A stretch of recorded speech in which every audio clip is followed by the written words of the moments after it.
마켓 비하인드로 이어가도록 하겠습니다. 최근 시장의 가장 큰 변수로 떠오르고 있는 미국과 중국의 무역 갈등, 그 안에서 우리는 어떤 부분을 좀 집중적으로 점검을 해봐야 될까요? 오늘 이분과 함께 이야기 나눠보겠습니다. 이철 박사와 함께하겠습니다. 박사님 어서 오세요. 네, 안녕하세요. 네, 지금 중국과 미국의 입장 차이가 또렷하게 나타나고 있습니다. 지금 누구의 말을 진짜로 믿어야 될지 굉장히 혼란스럽긴 한데 오늘도 트럼프 대통령은 오전에도 중국과 이야기했다 이런 좀 발언을 했거든요. 먼저 미국 쪽의 좀 입장부터 정리를 해볼게요. 미국은 계속해서 중국과 대화를 이어나가고 있다라고 긍정적인 평가를 내놓고 있는데 어디까지가 진실일까요? 중국은 바로 어제 저녁 오늘 아침에 이어서 계속해서 그렇지 않다고 공식적인 발표를 했죠. 네. 그래서 이거를 누구 말이 맞는 거냐라고 묻는다면 저는 중국 정부에서 하는 말이 맞을 거라고 생각합니다. 그러니까 전부터 중국 정부가 사실은 거의 2년 전부터 트럼프나 미국 정부에 대해서 제대로 일관성 있게 말을 하지 않는다. 그리고 약속된 것들을 지키지 않는다. 이렇게 주장해 왔거든요. 그래서 이 두 군데의 말이 함께 성립하려면 예를 들면은 비밀리에 협의하기로 한 것을 중국 쪽에서는 이제 대외적으로 공표하지 않는데 미국 쪽에서는 이렇게 그냥 막 이야기를 하는 그런 상황일 수는 있겠습니다. 그렇다면 지금 그래도 미국이 이 정도로 계속 중국을 언급하면서 긍정적인 결과를 기대해도 괜찮겠다라고 말을 하는 게 말씀해 주신 대로 비밀리에라든가 혹은 실무진 차원에서의 협의 정도는 있지 않을까 하는 좀 관측들도 있는데 그 정도까지는 저희가 좀 생각을 해도 괜찮을까요? 저는 그게 만약 있다 하더라도 진전은 거의 없을 거라고 생각합니다.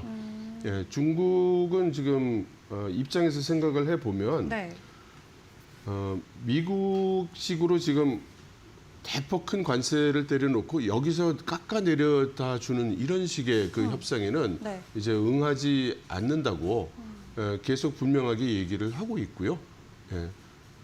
본인들이 이 협상에 응하지 않고 있음도 사실 계속해서 지속적으로 일관되게 얘기하고 있죠. 지금 미국 같은 경우는 중국한테 145%의 관세를 매긴 상황이고 중국 같은 경우도 맞대응으로 계속해서 관세율을 높였잖아요. 근데 중국도 어제 입장을 분명히 했습니다. 미국이 관세 철폐하지 않으면 우리 대화하지 않겠다. 그리고 어제 미국 쪽에서도 다만 일방적으로 관세를 내리는 일은 없을 것이다. 이렇게 발언을 했거든요. 양측이 굉장히 팽팽하게 지금 대립을 하고 있는 건데 둘 다 네가 먼저 해라 이렇게 하고 있잖아요. 결국 누가 먼저 물러설까요? 중국 측은 물러서지 않을 겁니다. 그러니까 저는 이 미중 관계를 볼 때 우리가 미국 쪽을 바라보면은 변화무쌍해서 사실 예상하기가 힘들어요. 판단하기도 힘들고. 그러나 중국 쪽을 보고 있으면 아주 일관되게 언행을 하고 있기 때문에 향후를 예측하는 데 있어서는 중국 쪽을 바라보는 게 더 좋다고 생각하고요. 중국의 입장은 전혀 미국과는 다르죠. 그렇다면 중국이 이렇게 좀 강경하게 미국을 상대할 수 있는 그들만이 가지고 있는 무기는 뭐가 있을지도 궁금한데 이렇게 강경하게 입장을 보여줄 수 있는 데는 어떤 게 좀 자신감으로 작용하는 걸까요? 무엇보다도 준비를 많이 해왔다는 것이 그 자신감의 근원일 겁니다. 지난 8년간 중국은 공급망의 자국의 약점을 보완해왔고 이제 어떤 사태가 생긴다 하더라도 물론 즐거운 일은 아니지만 견딜 수 있다. 이런 자신감이 있고 상대적으로 트럼프 행정부는 임기도 4년밖에 안 되는 데다가 중간 평가라는 것도 있으니까 그것을 기대하는 거라고 생각이 됩니다. 그동안 준비를 잘 해왔다 말씀을 주셨는데 조금 더 구체적으로 들여다본다면 경제적인 측면에서 어떤 준비가 되어 있을까요? 우선은 국가 공급망의 부족한 점, 특히 대미 의존도를 계속 줄여왔고요. 사실 그것은 명확하게 이제 숫자로도 많이 드러나고 있습니다. 지금은 이제 미국이 중국의 수출에서 차지하는 비중이 13% 정도로 내려와 있고 그 내용도 이제는 더 이상 중요하게 타격을 줄 만한 물품들이 아니라는 거죠. 그렇군요. 지금 계속해서 대미 수출 비중을 중국이 줄여왔기 때문에 계속해서 미국을 향한 대응을 해왔다 때문에 잘 버틸 수 있겠다 말씀을 주셨습니다. 자, 그렇다면은 이렇게 국가와 국가 간에 서로 물러서지 않는 좀 경쟁 심리가 이어지고 있는 가운데 그렇다면 기업들은 앞으로 어떤 좀 방향성을 가져가야 될지 궁금합니다. 미국과 중국 사이에서 좀 거래 비중이 높은 기업들 위주로 체크를 먼저 해보도록 할 텐데요. 가장 먼저 이제 떠오르는 것도 테슬라가 있겠죠. FSD라던가 저가형 모델 출시라던가 중국 안에서의 모멘텀들이 계속 있는 가운데 국가 간의 경쟁이 이렇게 나오게 된다면 사업하는 사업자 입장에서도 굉장히 불편함이 클 것 같습니다. 앞으로 중국 시장에서 테슬라의 전망 좀 긍정적으로 그려봐도 괜찮은 걸까요? 아니면 부정적으로 보실까요? 일단 테슬라의 입지는 점점 더 줄어들 것으로 생각이 됩니다. 실제로 여러 가지 자동차에 여러 가지 측면이 있고 네. 지금 테슬라의 자동차가 성능이나 품질 면에서 중국 자동차보다 더 우수한 평가를 받는 건 누구나 인정하는 일인데요. 네. 그러나 가성비라는 차원에서 따져볼 때 중국 자동차가 상당히 접근해 있고 이제 BYD 같은 경우에 네. 지금 나트륨 배터리까지 이제 발표를 하는 등 네. 앞서 나갈 가능성이 충분히 보이고 그리고 지금 중국 사람들이 지금 애국심이 지금 불타오르는 상황이죠. 그래서 상당 기간 이것이 지속될 것이니까요. 테슬라의 중국 시장 내 전망은 밝다고 할 수 없겠습니다. 앞으로 테슬라 입지가 계속 좁아질 수 있다 말씀을 주셨습니다. 그리고 뿐만 아니라 중국 자체 브랜드들이 워낙 경쟁력을 가지고 치고 올라오고 있는 상황이기 때문에 쉽지 않은 좀 미래가 전망이 되는데요. 또 여기에 테슬라를 힘들게 하는 것 중에 하나가 바로 중국의 히토류 수출 통제가 또 아닐까 싶습니다. 네네. 미국은 좀 다른 국가를 통해서 우회해서 어떻게든 수입을 해오려는 모습을 보여주고 있는데 네. 이런 원자재 수출 통제 또한 테슬라에겐 상당한 부담이 되겠죠. 네, 그렇습니다. 실제로 히토류 같은 경우는 미국 산업 전반에 대한 충격을 줄 걸로 예상이 됩니다. 좀 도움 말씀드리자면 네. 이 히토류 가공이라는 게요, 해당되는 석재, 그러니까 돌덩어리를 예를 들어 1톤을 네. 가공을 하면 1g, 2g이 나오는 거예요. 그런데 이제 미국 같은 경우에 예를 들어 F-35 전투기, 그러면 여기에 500kg 이상의 히토류가 들어갑니다. 네. 예를 들어 이지스 구축함 같은 경우에는 2톤이 넘는 그런 히토류가 들어가고요. 네. 잠수함 말할 것도 없습니다. 그러면 1톤을 가공해서 1g, 2g 나오는 자원을 그 정도로 소모를 한다는 거죠. 근데 미국이 그나마 국방 산업에 대한 히토류 비축은 좀 했는데 일반 산업은 거의 안 돼 있는 거예요. 그래서 특히 자동차 산업 같은 경우엔 결정적인 충격이 될 수 있다고들 전문가들이 이야기하고 있습니다. 히토류 수출, 이 자동차 산업에게는 유독 더 치명적일 수 있다 좀 말씀을 주셨습니다. 자, 그렇다면 반도체 쪽에 좀 이야기도 해봐야 될 것 같습니다. 어제 저녁에 일단 나온 소식인데 당국을 통해서 확정된 소식은 아니었거든요. 반도체 수출 관련해서 HS 코드 8542에 대한 관세 중단을 진행하겠다. 한마디로 미국산 반도체 관세 중단 소식이 전해지긴 했는데 일단 공식 보도는 아니었습니다. 다만 반도체와 관련해서 워낙 미국과 중국이 좀 서로 민감한 산업이다 보니까 최대한 수출과 관련돼서 좀 완화적인 기조를 보여주려는 움직임들은 나오고 있는 것 같아요. 그 가운데 기업단에서 놓고 본다면 TSMC의 움직임을 가장 좀 민감하게 봐야 되지 않을까 싶은데 미국과 중국 간의 갈등으로 인한 앞으로 반도체 산업과 기업들의 전망은 좀 어떻게 평가하실까요? 예, 일단 말씀하신 TSMC는 바깥에서 보는 것과는 달리 금년도 전망에 대해서 낙관적 전망을 유지를 했거든요. 네. 그런데 TSMC는 상당히 보수적으로 경영을 하는 회사입니다. 그래서 이런 보수적인 경영하는 TSMC가 금년 전망을 긍정적으로 보고 있다는 것은 사실에 가까울 겁니다. 그렇다면은 TSMC를 비롯한 반도체 경기가 사실 그렇게 피해를 입지는 않을 거라고 우리가 그렇게 예상할 수 있고 더군다나 이제 TSMC에서 주로 생산하고 있는 그런 엔비디아의 반도체라든가 여기에 우리 기업들의 또 HBM 같은 메모리가 많이 들어가고 있어서 네. 그렇다면 우리나라 반도체도 그렇게 큰 영향을 입지는 않을 것이다. 나쁘지 않을 것이다. 라고 볼 수 있을 것 같습니다. 그럼 추가적인 수혜를 좀 기대해보기보다는 전반적으로 큰 영향이 없다라고 좀 판단을 하시는 걸까요? 네, 그렇습니다. 네, 알겠습니다. 자, 그렇다면은 TSMC 발 어떤 공급 충격이나 쇼킹이 나오진 않을 수 있겠다 말씀을 주셨는데 그럼에도 불구하고 이 미국과 중국 간의 산업 갈등 안에서 가장 크게 대두되는 게 반도체이다 보니까 반도체와 관련된 부분들은 좀 계속 점검을 해나가는 게 굉장히 중요할 것 같고요. 그리고 또 간밤 전해졌던 기업 소식 중에 하나가 애플 쪽의 소식도 있었습니다. 지금 애플 같은 경우는 중국에 있는 비중 자체를 다른 국가로 이전해야 되는 상황에 있는데 중국이 좀 예외적으로 수출을 하는 것에 놓고 통제를 하고 있다는 소식이 전해졌거든요. 빠르게 좀 움직이지 못하는 것에 대한 기업들의 부담이 있는데 이런 것도 좀 일부러 그렇게 통제를 한다라고 생각을 해야겠죠. 네, 그래야 될 것 같습니다. 이것이 이제 중국에서는 기업들이 받는 것이 규제가 있고 통제가 있거든요.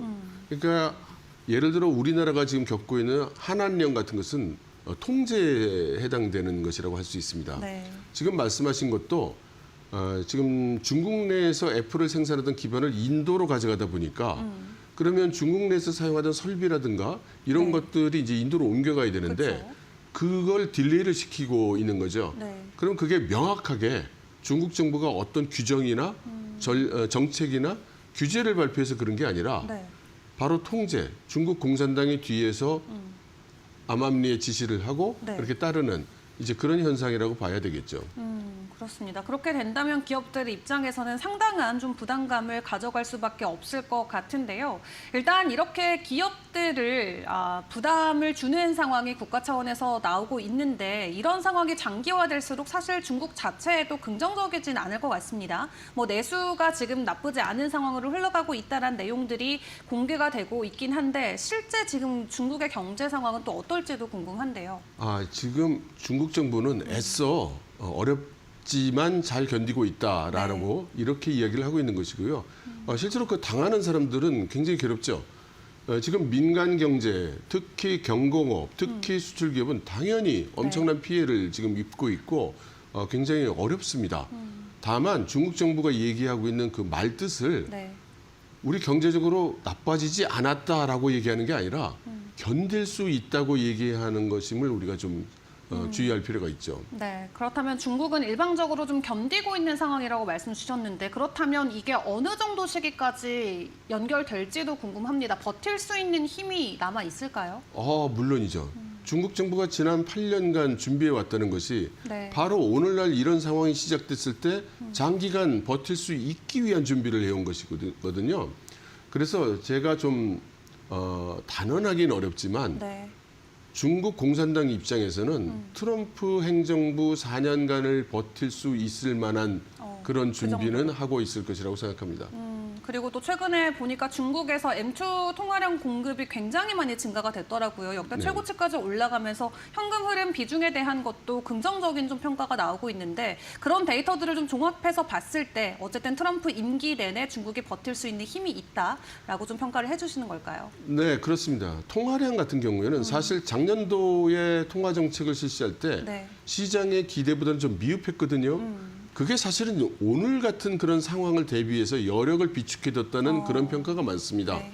그래서 지금 미국과의 갈등이 완전히 표면화됐을 때 지금 이제 그 비축해뒀던 그 여유분을 지금 풀고 있다고 생각할 수 있고요. 다만 이런 통화 정책이나 금융 정책으로 실물 경제에 직접적인 도움이 되지 않기 때문에 네. 이것으로서 뭐 버틸 수 있다고 이렇게 생각할 수는 없을 것 같습니다. 네, M2 통화량 자체가 중국이 미국과의 관세 전쟁을 버티는 데 큰 도움이 되진 않을 수 있겠습니다만 좀 여러 가지 측면에서 우리가 데이터를 놓고 분석을 해볼 필요는 있을 것 같습니다. 일단 미국과의 전쟁에서 또 살아남기 위해선 사실 혼자 버티는 건 굉장히 어려울 수 있잖아요. 그렇다 보니까 유럽이라던가 다른 국가에게 좀 손을 내미는 그런 모습들이 최근에 좀 많이 보여지고 있거든요. 유럽한테 계속 컨택을 하면서 우리가 함께 좀 보복을 해야 된다라는 내용들이 공개가 되고 있는데 실제로 협상 가능성까지 저희가 좀 열어놔야 될까요? 중국이 그런 노력을 하는 건 당연하기도 하고 옛날부터 수립해왔던 전략이기도 합니다. 네. 다만 중국이 잘 이해 못하는 거는 그런 협상의 대상이 될 각국의 입장에서 보면 미국이 요즘 하는 게 마음에 안 들지만 네. 그렇다고 해서 중국 너희가 잘하고 있다고는 생각이 안 되는 거죠. 그렇죠. 네, 그래서 중국의 그러한 우리 같이 미국의 그런 전횡에 저항하자 여기에 사실 그렇게 큰 호응을 못 받고 있는 상태죠. 그렇습니다. 유럽 쪽에서는 혹은 다른 국가에서 그렇게 중국을 또 우호적으로 생각하지 않을 수도 있다 말씀을 주셨고, 사실 작년에 이 미국과 중국의 관세와 무역 전쟁이 불거지기 전에 전 세계가 중국한테 좀 민감하게 반응했던 게 바로 이 제조 쪽에서의 좀 쇼크가 아니었을까 싶습니다. 너무 이제 다량으로 싸게 좀 생산을 하다 보니까 다른 국가들의 공급망까지 모두 차질을 빚게 하는 그런 상황이었잖아요. 이런 부분에서 중국이 좀 한 발 물러서게 된다면 다른 국가들의 우호적인 또 반응을 이끌어낼지도 궁금한데요. 물러선다는 것은 어떤 식으로 나타날지 모르지만 사실 중국 내에서도 네. 공급 과잉 생산 설비 이것이 문제가 된 건 벌써 뭐 십몇 년 된 네. 얘기입니다. 그런데 거기에 대한 어떤 적극적인 대처를 해오지 못했어요. 그러면 지금 이 상황, 네. 수출이 막히고 수출하던 기업들이 어려움을 겪고 상당수가 도산하고 이게 중국 공산당 입장에서 네. 과연 나쁘기만 한 걸까요? 어쩌면 이건 제 생각입니다. 네. 어쩌면 이번 기회에 공급 위주의 그런 생산량을 줄여나갈 수 있는 구조조정의 기회로 삼을 수도 있다고 생각합니다.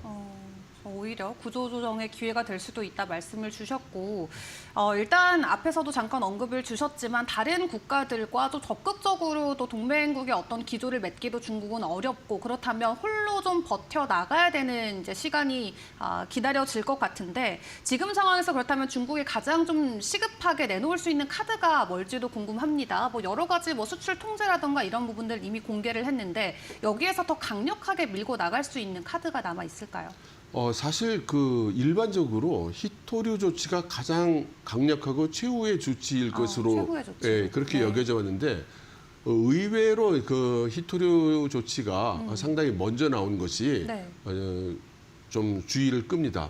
그래서 어쩌면 중국은 이번에 미국과 완전히 사이가 멀어질 수도 있다는 전제 하에 행동하고 있는 거 아닌가 이제 그런 추측도 해볼 수가 있고요. 또 아까 제가 그 외교적인 관계에 대해서 중국이 잘 호응하지 않는다고 말씀드렸습니다만 네. 그것은 우리가 많이 접하는 구미, 서방 세계의 국가들이 그런 것이고요. 사실 뭐 글로벌 사우스라든가 네. 지금 브릭스 연합이라든가 SCO라든가 이렇게 우리가 자주 접하지 않는 국가들의 입장은 또 조금 다르죠. 다만 그 국가들이 글로벌 경제에 끼치는 영향도가 그렇죠. 그렇게 크지 않다는 네. 것이겠죠. 네, 경제 강대국과의 사실 협력이 조금 더 중요하기 때문에 그런 국가들과 적극적으로 좀 협력을 맺어가는 건 현재 중국 상황에서 어려울 수 있다 말씀을 주셨고, 중국이 가져갈 수 있는 가장 강력한 카드도 히토리였는데 그걸 가장 먼저 공개했다라는 점에서 앞으로 좀 변화가 어떻게 나타날지 좀 지켜봐야 될 것 같습니다. 다만 또 일각에서는 이런 좀 소문도 있더라고요. 시진핑 주석의 어떤 체제 자체가 내부적으로도 좀 논란이 되고 흔들릴 수 있다라는 여지의 가능성도 있는데, 만약 그런 이슈가 좀 불거진다면 중국이 힘을 잃게 되지 않을까 하는 시각도 있습니다. 중국 현재 상황 좀 어떻게 보고 계실까요? 많은 분들이 지금 중국의 정치 체계를 네. 시진핑 주석의 1인 독재 체제로 이해를 하고 계십니다. 네. 그러나 이제 정확하게 생각한다면 네. 이것은 중국 공산당 일당 전제 체제가 네. 그동안 집단 지도 체제를 가지고 있다가 1인 중심의 지도 체제로 가고 있다는 변화로 이해를 해야지 시진핑이라는 1인이 지금 독재를 하고 있다 이렇게 생각해서는 안 될 것 같아요. 네. 그래서 만일에 그런 일은 사실 일어나기 어렵지만 시진핑 주석을 대신하는 지도자가 시진핑 주석을 지금 대체한다고 해서 네. 그러면 지금 중국의 정책이 바뀌겠느냐? 저는 그렇지 않을 거라고 이야기할 수 있습니다. 그럼 누가 되든 현재 중국의 기조는 계속 이어질 것이기 때문에 크게 네. 흔들리지 않을 것이다. 네, 그렇습니다. 이렇게 보시는 거죠. 네. 알겠습니다. 자, 일단 중국의 지금 위치에 대해서 함께 먼저 좀 파악을 해봤습니다. 사실 좀 하루 앞을 내다볼 수 없는 상황이 이어지고 있다 보니까 좀 강력하게 이렇게 될 것이다라고 좀 예단하는 것은 굉장히 어렵지만, 조금 우리가 긍정적인 좀 사고로 생각을 해봤을 때 두 국가가 잘 합의할 수 있게 되는 그 합의점이 만약에 있다면 어떤 부분으로 저희가 생각을 해보는 게 좋을까요? 기본적으로 두 나라가 합의를 볼 수 있는 것은 경제적으로는 글로벌 하나의 시장 체계를 어떻게든 양 국가가 동의를 하는 겁니다. 그렇다고 하면 두 나라 간의 관세가 일단 그렇게 올라갈 수는 없는 거죠. 그래서 합의를 할 수 있는 수단은 방향은 유일하죠. 미국은 지금 관세를 지금보다는 훨씬 내려야 될 것이고 중국은 타국으로부터 비공정 경쟁이라고 지적받고 있는 네. 그런 조치 중에서 미국을 중심으로 한 서방 세계가 납득할 수 있을 정도로 그것들을 풀어야 되죠. 그 두 가지가 동시에 일어나야 합의가 일어날 수 있다고 봅니다. 근데 지금 제일 중요한 건 둘 중에 누가 먼저 좀 손을 내밀고 손을 강하게 끌어당기느냐의 문제인 것 같아요. 그리고 난도가 틀려요. 네. 미국 입장에서는 좀 비상식적으로 올려놓은 관세이기 때문에 그걸 오르고 낮추는 건 간단한 일이지만 네. 서방 세계가 지금 중국에게 요구하고 있는 것들은 중국의 체제를 근본적으로 많이 바꿔야 되는 것이라서 그런 관점에서 본다면 중국 쪽이 훨씬 어렵다고 할 수 있습니다. 중국 쪽이 근본적으로는 훨씬 더 어렵게 양보를 해야 되는 상황이다. 또 설명을 주셨습니다. 일단 중국과 미국 간의 어떤 무역 갈등이 어느 정도 좀 봉합 국면에 들어가야만 세계 경제와 증시가 안정화를 찾을 수가 있을 것 같은데 매일매일 전해지는 소식에 따르면 아직까지는 조금 실마리를 찾기 어려운 그런 상황인 것 같습니다. 다만 시기가 이제 조금씩 구체적으로 제시가 되고 있죠. 트럼프 대통령이 2, 3주 안으로 최종적으로 관세율 정하겠다 혹은 5월 돼서 시진핑 주석을 직접 만날 수도 있다는 내용까지 전해지고 있습니다. 두 정상의 만남 실제로 좀 기대를 해봐도 괜찮은 걸까요? 저는 단기간 내에 이루어질 것 같지 않고 더군다나 5월에 이루어진다고는 생각하지 않습니다. 왜냐하면 중국 입장에서는 그동안 2, 3년 동안 네. 일관되게 얘기해온 게 트럼프 대통령은 오늘 이렇게 얘기하지만 내일 저렇게 얘기하고 그렇죠. 예, 앉아서는 이렇게 얘기하지만 일어서면 다른 소리 한다. 네. 그래서 지금 하는 말을 믿을 수 없고 그래서 실무 협상할 때도 트럼프 대통령의 신임을 완전히 받고 그래서 이 사람하고 얘기를 하면 트럼프 대통령도 거기에 동의를 한다고 믿을 수 있는 그런 사람을 데려와서 일관되게 이야기를 해야 되겠다. 이렇게 얘기를 하고 있거든요. 현재 이것도 진행이 안 되고 있는 상태인데 우리 최고 지도자들끼리 만나서 속된 말로 쇼부를 보자. 네. 이런 접근 방법에 중국 측이 동의할 리가 없다고 생각합니다. 지금 일단 양국의 정상이 만나는 건 조금 시기상조다 말씀을 주셨습니다. 자, 그렇다면 조금 더 우리가 긴 호흡으로 지금의 상황을 지켜볼 수밖에 없을 것 같은데 좀 마지막으로 현재 상황과 관련해서 조언을 주신다면 저희가 좀 어떤 마음가짐으로 중국과 미국의 무역 갈등을 지켜보고 좀 대응 전략을 세우는 게 중요할까요? 제가 드리고 싶은 말씀은 한 가지입니다. 우리는 항상 우리나라와 중국과의 관계, 우리나라와 미국과의 관계로 보는 경향이 있습니다. 그렇죠. 그런데 지금 그 트럼프 대통령이 지금 진행하고 있는 이 고관세의 상황은 네. 다자간의 역할, 다자간 게임의 양상이거든요. 그러니까 우리나라가 미국으로부터 예를 들어 관세를 20%를 받는다면 네. 사실은 그 20%가 중요한 게 아니라 우리의 경쟁 국가는 몇 %를 받는가가 중요하다는 거죠. 네. 그래서 이렇게 두 나라 간의 관계로 생각하면 안 되고 우리의 주요 경쟁국 또는 협력국, 경제 강대국 다수의 입장을 판 위에 올려놓고 계산해야 되는 그런 사고방식, 그런 접근 방법이 중요할 것 같습니다. 알겠습니다. 조금 더 시각을 넓혀서 전체 그림을 우리가 훑으면서 시장 전략을 세우는 게 중요하다 말씀 주셨습니다. 지금까지 이철 박사와 함께했습니다. 수고 많으셨습니다.